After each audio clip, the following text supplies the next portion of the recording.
Welcome again to be truly transformed.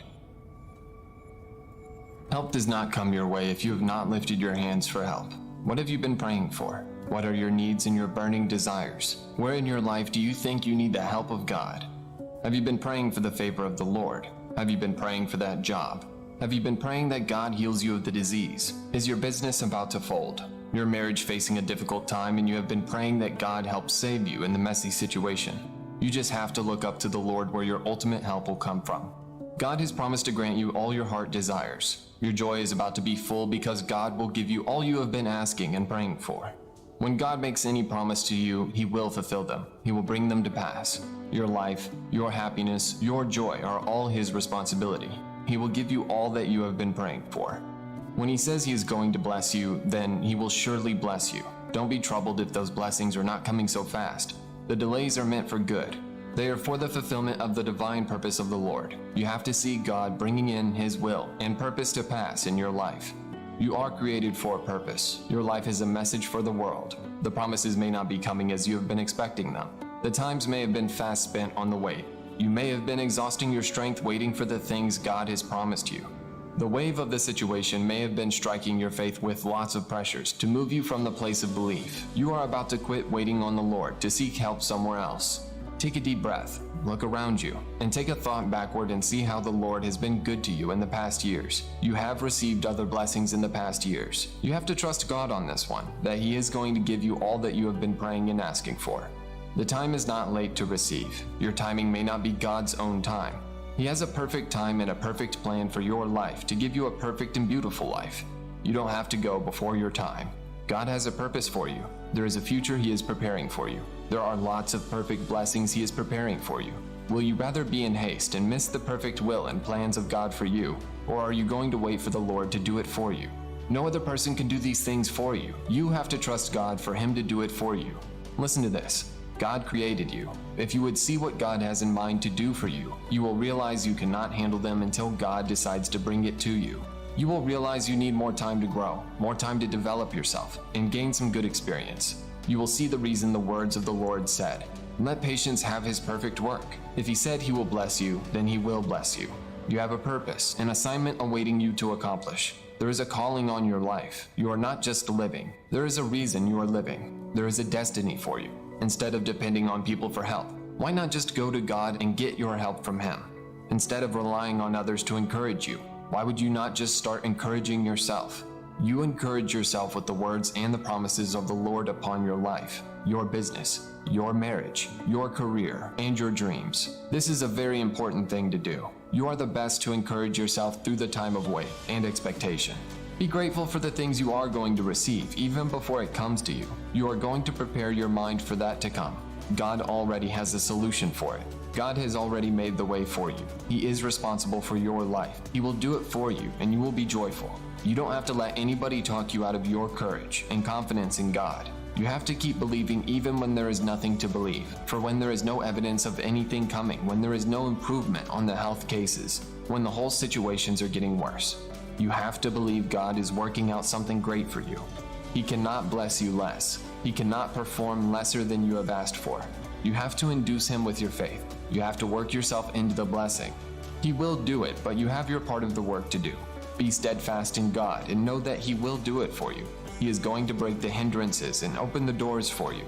You are going into the life He is preparing for you. The life of abundance, prosperity, happiness, riches, and your wealth is going to overflow. Wouldn't you like to receive from God? He will give you the power to overcome and the wisdom to recreate all vices into a great deal of wealth. You have everything stocked in God. Your hope is renewed and refreshed in God. Often you have to cling to God for every goodie, for every benefit, the new life. Behold, He will do for you new things and beautify your world. You are in His thoughts every time. He has your matter all planned out. Hold on to God and He will make all things good for you. Many people have waited for the Lord for a long time, and when their time came for their blessings to come, they lost the faith and gave up in their pursuit. They gave up on their dreams and allowed the pressure from the storm to swift them all away from their faith. God had wanted them to remain in their faith till the end of the situation.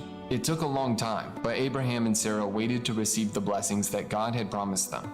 Abraham hoped against all hope. He had faith in God. He waited without complaining, without the bitterness. The pressure was high, but he believed the promises are going to come as God has spoken to him. God gave them that which he had promised them. The promises of God are sure. You have to know this. God does not fail. It is you that fails when we make a vow. God helps us to keep it. When God makes a vow, he keeps it by himself. You then see that God is committed to helping us in all we are doing. He is willing and ever ready to do for you everything you have been praying for. Your wishes are coming to pass. Your sorrows are going away and your pains are healing already. God's perfect work in your life will bring many to believe he is still changing lives. If he can do it for you, he can heal that sickness and deliver you from the troubles. God is doing it. He's doing a new thing for you. Your life is changing. He said, "Behold, I will do a new thing." When you feel your intimacy with the Lord is dying and you want to restore it, you want to receive more than you have received in previous times. You want to be on the Lord's side. You are tired of life without productivity, joy, peace, love, happiness, fruitfulness, hope. When all you see in your life is negativity, neglect, rejection, despair, hatred, he said you have to draw nearer to him. James 4:8. Draw near to God and he will draw near to you. When you come, he will come also. You have to take a step of faith that all you have been praying for will come when you go to the Lord, and he will come to you with all your needs.